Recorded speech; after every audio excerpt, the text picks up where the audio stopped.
On the 3rd of April 2024 with Jan Kornweibel at Fremantle, West Australia. Thank you very much for joining us, Jan. So to start off with, let's talk about your life and career. How did you start in the IT industry, and how did you come about to have such a great career supporting the disabled? Well, I started, like most Australians in the 1960s, started travelling overseas. Left by ship, and I was working in London. We travelled for about 6 months in Europe, then went back to London and worked. And I was bored with work in London. Right. So I had this dinner party with Australians, and I said, well, you know, that advertisement in the Underground that if you can do this puzzle, you should be a computer programmer. Right. I can always do it. Well, none of the others could. Right. So we went and researched it, and I ended up with this Canadian college, and it was a 2 months sort of thing, and only 3 passed out of the 20. So, and I worked at Colgate Palmolive for a year before travelling again. So I came home. Or before I came home, I wrote to the manager of IBM saying I'd been doing programming, and he wrote back saying, when you get back, contact us. So I went into IBM. They had a data centre at the time. There was not many computers in Perth. Yeah. But the data centre manager wanted a man that was going to make it his career. Right. That happened in me in London too, actually. Yeah. Anyway. Through my father, I got to, of all places, a TAB, but they had one of the first online systems going in. So it was good, and I worked there for a couple of years before having a child. Then I did contract work after that, and the Computer Society, which in that time was still the West Australian Computer Society. Yeah. But while I was there, it became, through Dennis Moore's work, became part of the Australian Computer Society. So it went from there, because there was no agencies or anything to get contract work in those days. Yeah. So the ACS was my only network. Right. Which I got jobs with, you know, Western Mining, Swan Brewery, also Mount Newman Mining, all sorts of companies. Right. And it was because computing was so new to everybody. Our meetings, we had 80 members or something, and we had nearly 80 people at the meetings, because everybody wanted to learn from each other. Yeah. So I was the first female on the branch executive of the ACS. Yeah. Put a call out for other women, only got one more.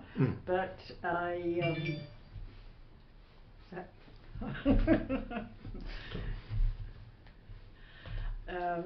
sorry, I wasn't sure what it was.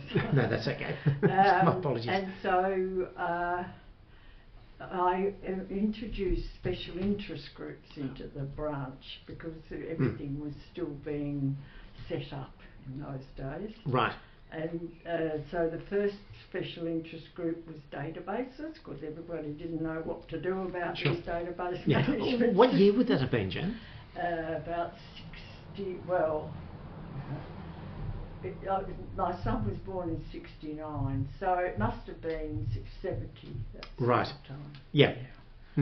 I don't think I was on the executive committee before that, because it was still forming.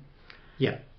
Anyway, so one of the special interest groups worked with and led was a small group that was looking at computers, helping with disabled people. Right.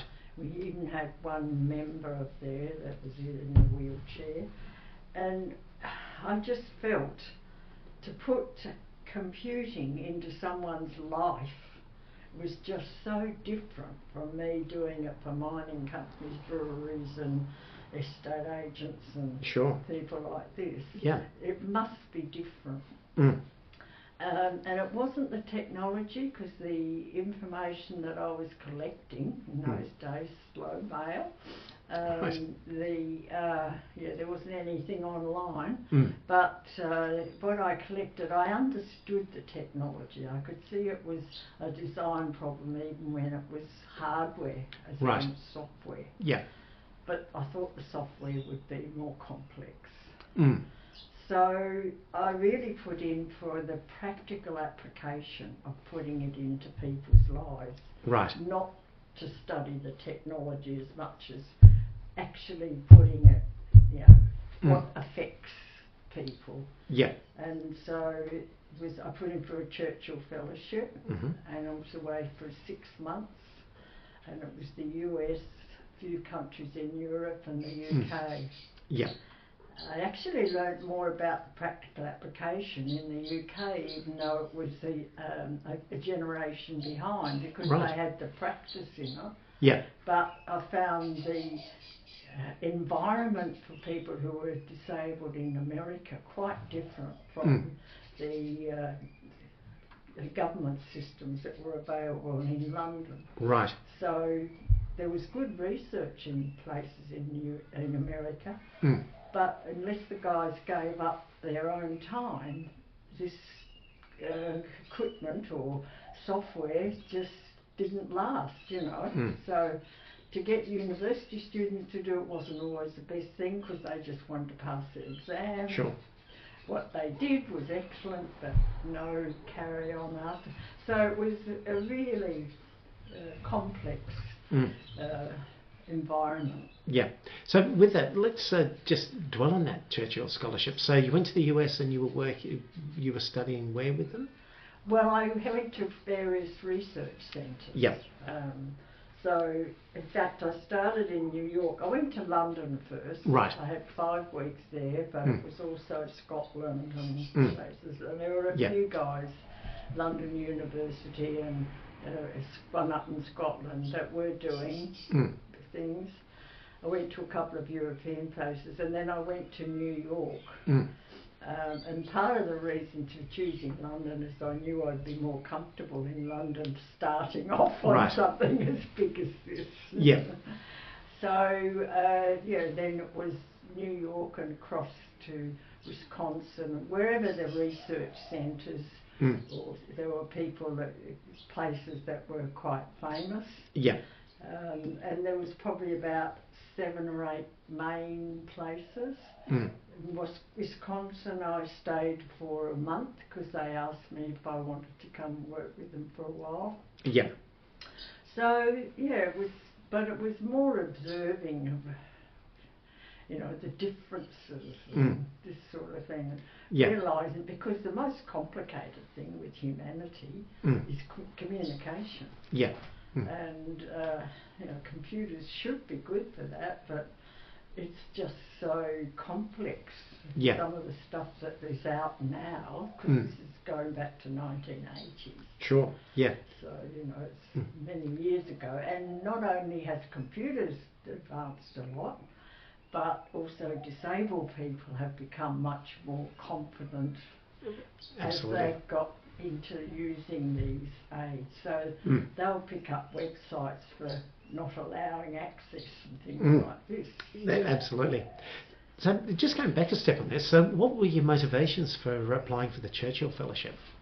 Because I got interested in the special interest group, and I could see that computers can have a great advantage for humanity, but this section was complex. Right, yeah. And, all the people I knew, we were all writing things for businesses, or scientific at the most. Yeah. Open cut mining and things like this. Yeah. Not people. So it was the interest in how complex it was, and to find out, because I envisaged I might develop software, but I realised very quickly that it wouldn't be of value. So I was hoping that I might have set up a advisory, but I must say, especially in those days, but even it gets talked about now, it's hard to start something nationally from Western Australia. Right, yeah. Even though I had Fred Chaney as you know, Yeah. who was the Minister for Social Security then. Mm. But yeah, so I just found it very interesting. Mm. And then I came back and I thought, well, you know, I don't think I'm going to get much support from the disability areas, but I did put in Right. for something. And so the opportunity came up to speak at a conference, and it was the first international microcomputer conference. Mm. It was put out by what was then WAIT, West Australian Institute of Technology, Right. which turned into Curtin Right. later. Yeah. And so when they said, you want to give a talk about, you know, study, I said, well, look, I would like the opportunity to be able to spread this information to the public. Yes. It's one of the main things from the Churchill Fellowship. Mm. And that was where they allowed me to set up and run a free stream aimed at the public. Mm. I got 3 of the main people out and this is all from WAIT, which had members of ACS Yeah. running it, the lecturers and people like that were members of ACS as well. And that's how I knew them actually. Right. And so we had a free stream, and we ran one at night so that parents and people at work could also find out. And a lot of it was, this is what's like, this is available, this will change, you know. And it was more letting them know how much computing can do, but that it's not easy. Sure. So the paper I gave was actually aimed at computer people rather than the public. Yeah. Whereas the visitors and some of the local people spoke more about their work they'd done in research. But I just felt, from the point of view of a software designer, you have to treat the whole of the person's environment, their family, their where they are living, this sort of thing, as part of the system. Right. You can't just put it. You can only do very little things by writing something and they use it. But you know, it's just so different. And we're used to looking at business like that, but we should really have the same systems analysis and scope and this sort of thing, and realise the complications that are involved.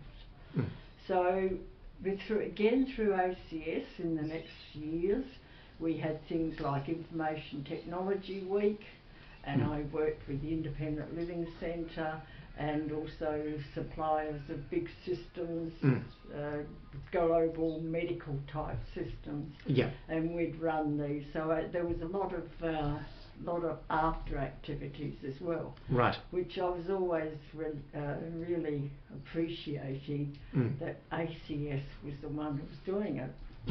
Yeah. So how did you first get involved with ACS? Because I was joined. The people who I worked with at the TAB were also the original people, so there was only a couple of academics like Dennis Moore and that, but the people in the TAB were also leaders. Right. So I joined the West Australian, just to network and then it became the Australian Computer Society, so I was on the first branch executive committee. Right. Yeah, and went on to be branch chair as well. Yeah, but that was after. Yes. Like, I was on the committee, I did the Churchill Fellowship, I did all that work, and then I came back to the ACS and was secretary for a few years, and then, but yes, the first female chair of the branch. Yeah. So, and in the Churchill Fellowship as well, I was the first person in the IT industry that had been awarded a Churchill Fellowship. Right. Yeah. So it was exciting times. as well as Yeah. a lot of work. But Yeah, oh, for sure. Yeah.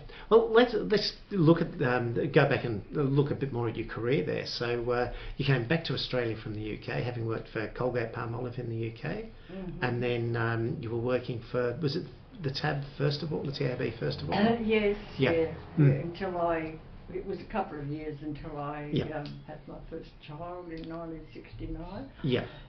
But there were some companies, and through ACS, I knew some of the companies. So that's how I worked for Western Mining and Yeah. Swan Brewery and Yeah. different. So gradually it built up. And I was still running my own business when I put in for the Churchill Fellowship. Yeah. And that was 1981. Right. So I was hoping that I could gear my business towards helping disabled people with their technology. Yeah. But yeah, things change. And but I went back to work full time, and that started off at NCR. Right. And then so from there ended up working with consulting groups, which is one which was active in doing quality management system and things like this. So and that's where some of the being able to the Churchill Fellowship is what helped me be able to get up in front of people, right, talk, write papers. Yeah. Yeah, so it was a combination of it. And then a few other things came along later, like year 2000. But object-oriented, that's where I got into testing more. Right. Because there was no testing methods. And I wrote one from a couple of places in Sydney. Yeah. Optus projects was one of them. Okay, yeah. Well, let's talk about that a bit more. So that would have been the mid-1990s, object-oriented computing coming in, and then Y2K starts looming. And yes, well, it was at this company, Digital. Right. It doesn't exist anymore. Yeah, that's right. Yes. It was that company, because they were writing the Optus projects in object-oriented, got me there for the testing. And one of the guys walked over and said, "Oh, you might be interested in this article about year 2000." Right. And it was quite a few years before that. Yeah. But yeah, I came back and talked to the company about we should do something about year 2000. To take the testing that I'd researched to be able to, and that's one of the things I did. Yeah. In fact, the white paper that the company put out internationally over the Webbot then, right. Yep. was picked up by my son in London as being one of the best papers for year 2000. Oh, right. So there was some surprises along the way. So how did you find it in that period with the Y2K? Because today people look back at it as if it was... I think it's the most successful project that the software industry's ever done. And it's just so typical of software. You only see it when it goes wrong. Right. Yeah. You know, yeah. Because I had a lot of contact with overseas organisations. And the other part that was interesting was the business continuity planning. And in some countries were way behind, and it was the only time I became aware of different countries helping countries they wouldn't normally. Right. I can't remember the details, it's so long ago, but I think the UK might have helped Russia, and the US helped someone else. And it was countries that probably weren't as advanced in things like business continuity. Yeah. Because it was a business problem. Absolutely. It wasn't the technical people that were at risk, it was the board members and people like this. Yeah.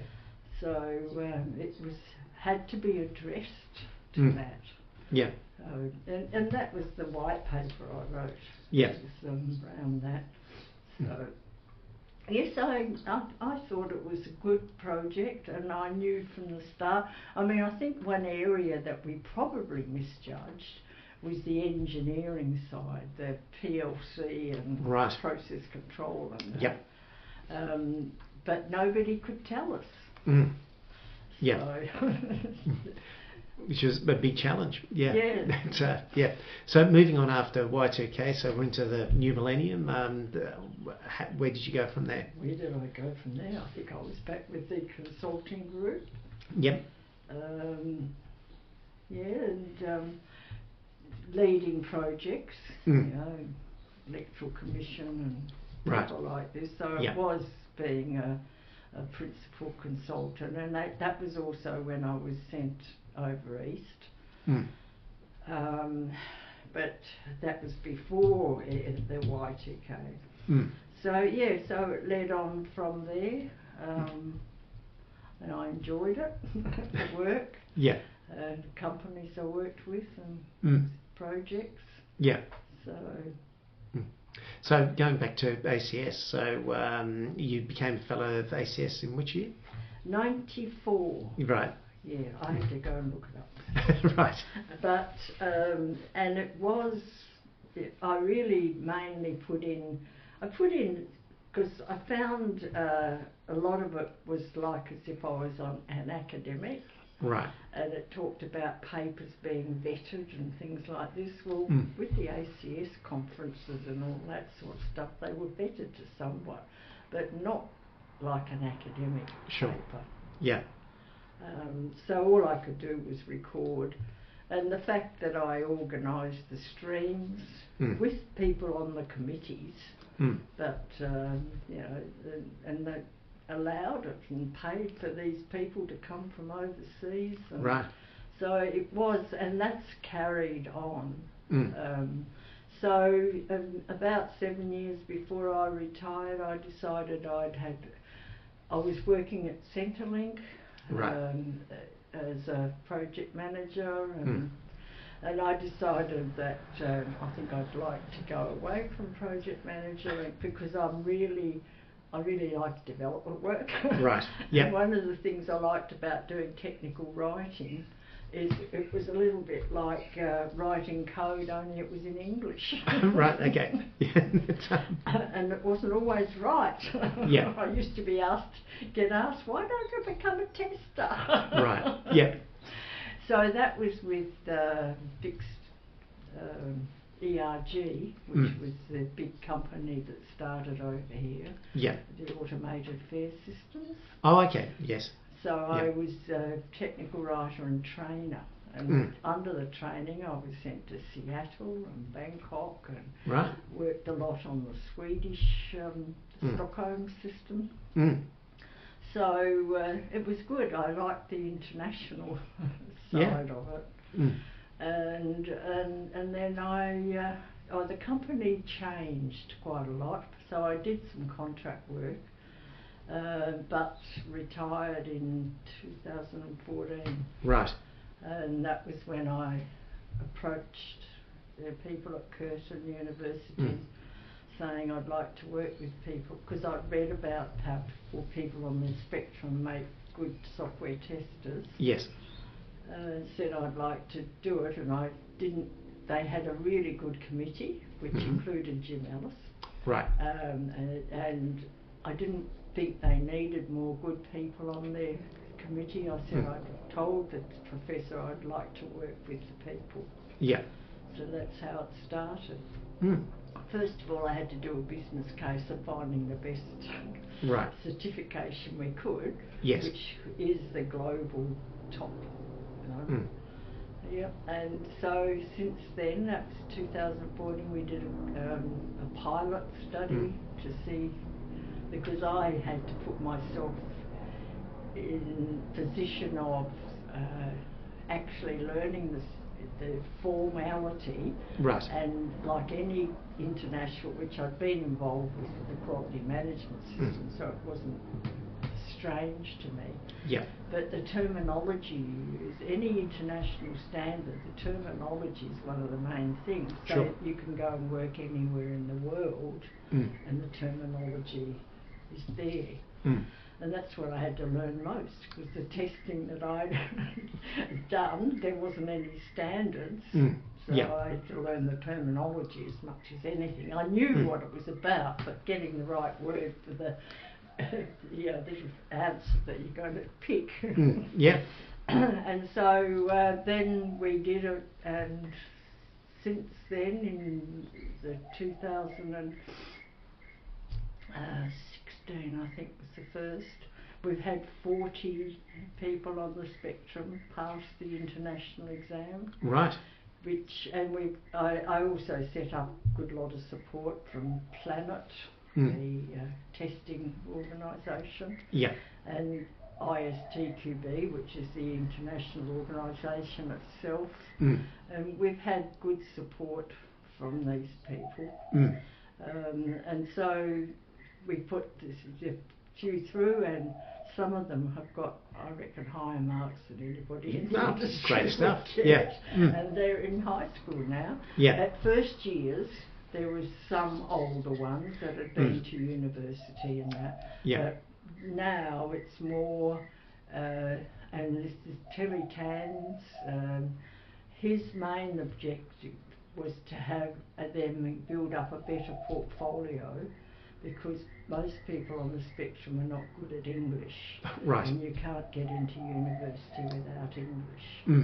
So building up an alternative portfolio, this international, globally the best you can get for software testing.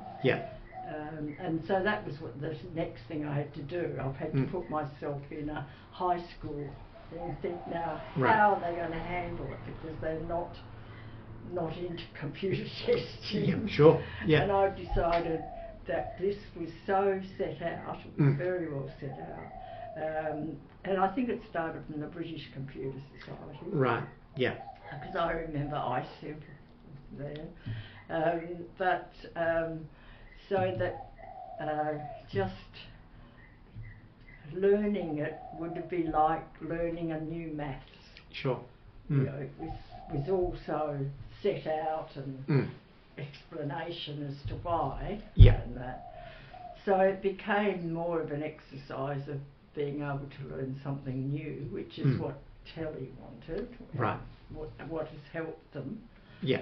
And so it has been good. They've had quite a few had internships with big companies, Bank West, BHP, and other companies.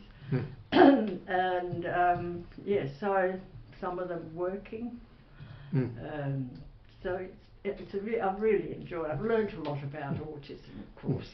And you're winning awards, Curtin, as well. Yes, because last year all 5 of them got through. So it is good.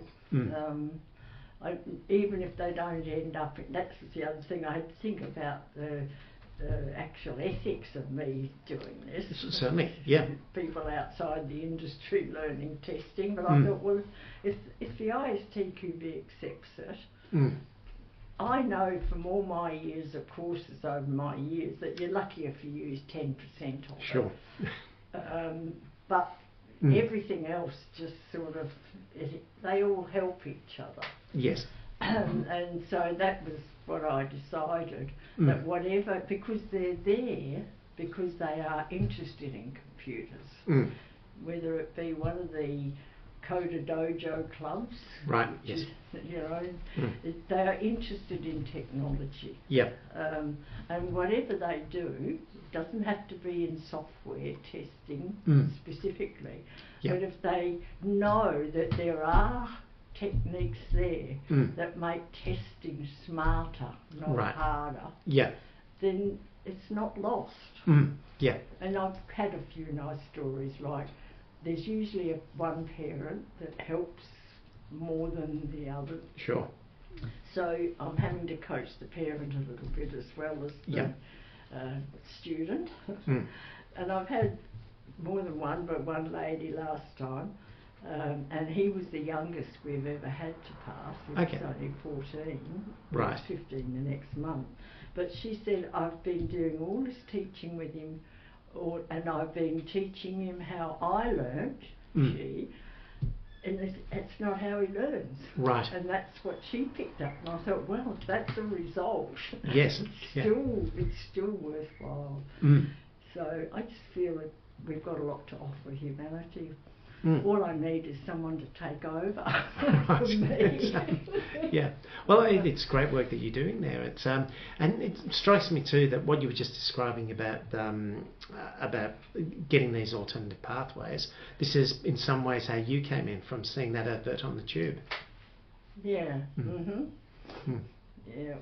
Yeah. So that's it spreads so much. Sure. Yeah. So how do you see it as the opportunities for young people and how they get in and on all these different pathways and different career opportunities? Well, it's a pity that we have approached other states and that, but it's hard to get things up and going. I mean, I think Telly's probably their main problem is funding. Mm. They've just started another group where and Jim Ellis will probably tell you more about this, and it would be good because there hasn't been, most of them have gone on with internships. Right. Not that many that I can say I'm aware. I mean, there has been a few, but IT is always the hardest. Your first job is always the hardest. Yeah. It's just that they've got more hardship. Yeah. And the Curtin University program works with the OT section as well as others. OT is? Occupational therapy. Right, okay. In their research area. Yes. And that's how they went out and, they worked with Bank West and BHP of how these people, the environment that these people work in. And I've been interested also to think how a person on the spectrum would do with Agile. Right. Because Agile takes lots of meetings. Yes. Eye contact and things like this are probably their biggest problems. That's an interesting point. But once people understand, the first guy I was mentor for, he worked for the West Australian government. Right. And it was through one of the people on the committee that who happened to be the Governor of Western Australia at the time. Excellent. Yeah.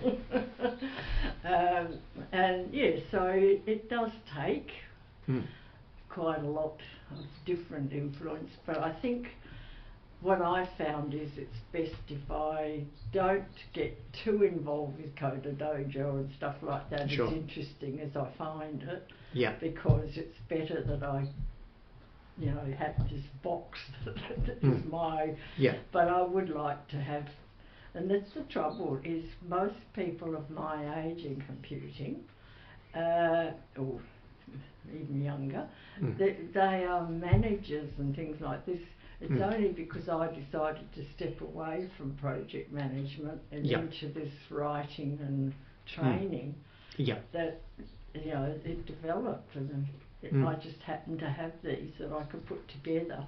And having been a consultant for so many years, knew how to do a business case and things like this. Sure. Yeah.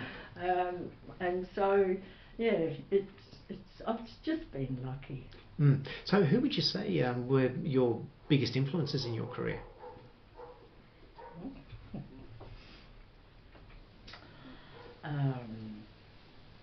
Well, I remember being impressed in London with Steve Shirley, who was the first person who set up working from home contract for women, mothers. Right.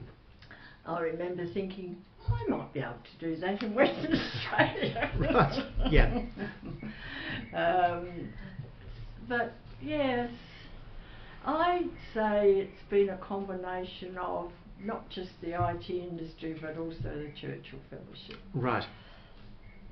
People come from all walks of life with the Churchill Fellowship. Yeah. and you learn so much from each other. I mean, knowing Churchill Fellows was just as exciting as getting the fellowship to study. Yeah. So it has been a combination. I think the Churchill Fellowship probably made me more aware of community, right, and being able to help and offer, not just straight technology. But I did enjoy the research side of testing methods and things like this as well. Yeah. So yeah, no, it is a combination of the technical and the human side or community side, I think. But no, I can't really say. No, that's okay. I get the sense though that the Churchill Fellowship was a very big influence. That well, it opened up a lot. Yes. But on the computer side, there was plenty of people that you know, like people in Western Australia, even like Dennis Moore and leaders that and colleagues in the ACS. Yeah. But I was also a bit aware of mentoring young women, and that's where I get picked up as being even the Churchill Fellowship on days like International Day for Disability. Put Jan Kornweibel down as the trailblazer. Right. No, that's a great honour. Never saw herself like that. But you most certainly were. That's. Yes, I suppose. Well, actually, when I first started off on the fellowship, I was beginning to think that the trust had made the wrong decision, because I didn't meet any software people. Oh, okay. I only met engineers. Right. It wasn't until I got to America and a few special schools, and America had Apple had just put Apple computers out in all schools. Right. And so, you know, software was being developed at special schools, and it wasn't until I met a couple like that I started to relax a bit. Yeah. So, because I know some of the engineers didn't see where I was coming from either until we really got into long talks. Yeah. Because they didn't know much about software. Sure. Yeah. So, it was early days. No, absolutely. Everyone was learning, as you said. Yes. Yeah. So what would be your advice to somebody looking at entering the industry today, looking at a career in IT? I think you've got to... it's good to follow your passion. So if it is to be in IT, it's still education, that original education I think is still important. See, there was no university courses in computing when I started even. There was just that one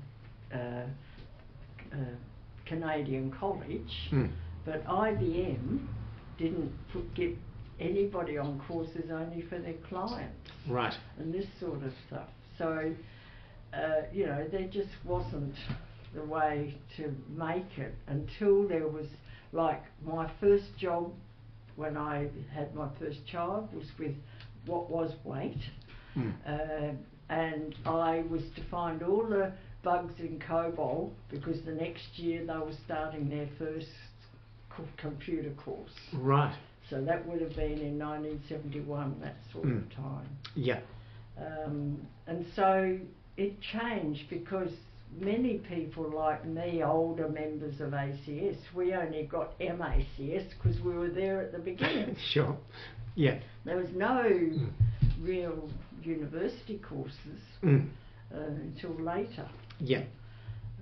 So went through a stage, because I really noticed it when Whitlam got in and women and university was free.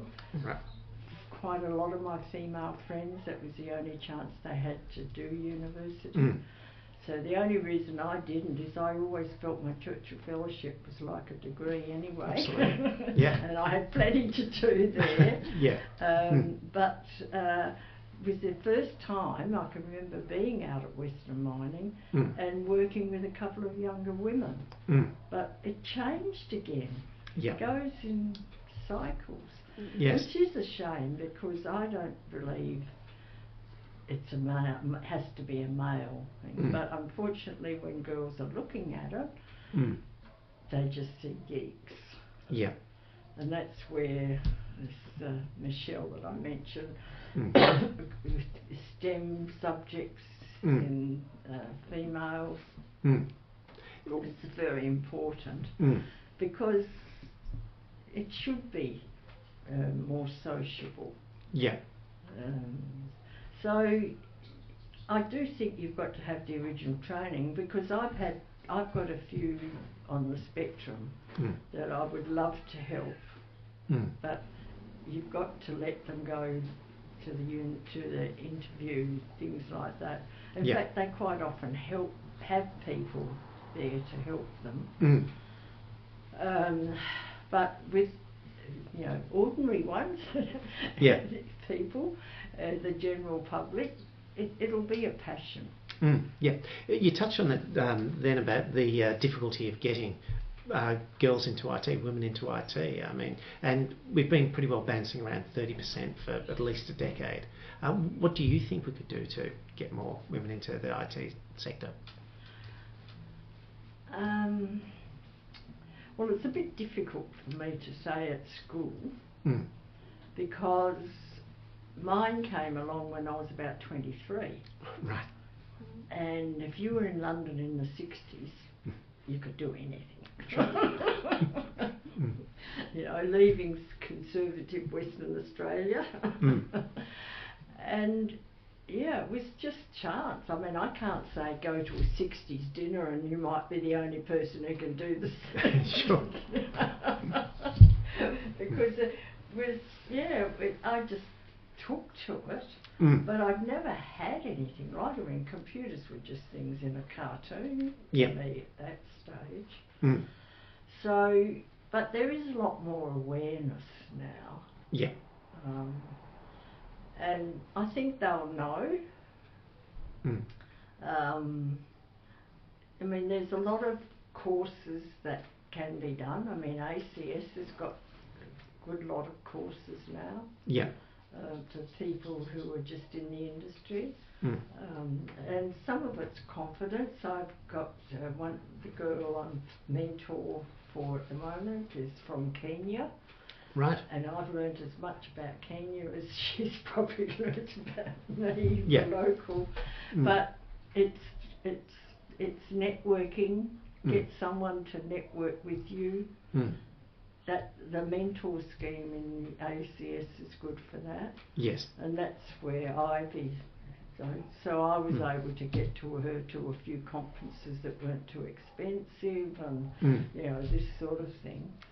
So it does help to have a network. It's a shame that there's not more mentors in the Australian Computer Society, really, because we are the ones that would know what you might do and know people that they might be introduced to. But you are very limited still. Sure. You know, especially when you're retired. Yes. Yeah. Yeah. So, but yes, I think the passion bit, because the logic is you can increase it, but I think it's there to start with. Right. And in the early days, they gave you an aptitude test, but when university courses came along, the aptitude test dropped out. Yes. So I've come across some young people who are not really suited to it. Right. So the aptitude test, there was a lot of argument about it, but at least it did give that emphasis in that abstract logic. Yeah. Because I find it interesting to talk to my grandson in Germany, who's doing maths and science. Right. And I can tell him, every language will still be doing the same things Julian, you don't have to learn them. Sure. Because when mini computers came out towards the end of the 80s, I think it was, I learned more languages in that year. Right. So there, because every mini computer had its own language. Right, the proprietary systems, yeah. Yeah, that was to protect their hardware. Yep, that's right. Because that was more expensive then. So when you look at it now, yeah, it's so different. Yeah. So I still think the biggest problem we'll have is integration. Right. There's just so many different things. And that integration testing is really one of its own. Whereas Year 2000 was regression testing. Right. So there you go. Yeah. No, that's a good point, and that's probably a good place to be winding up on. So, just to finish up, Jan, what any general observations that you'd like to leave for the interview? The interview or for the this industry? Interview. Oh, for the industry, yes, absolutely. Well, I guess I worry that big business is taking on things with the web and all the privacy stuff and all this sort of thing, and making things they're not aimed at the customer enough.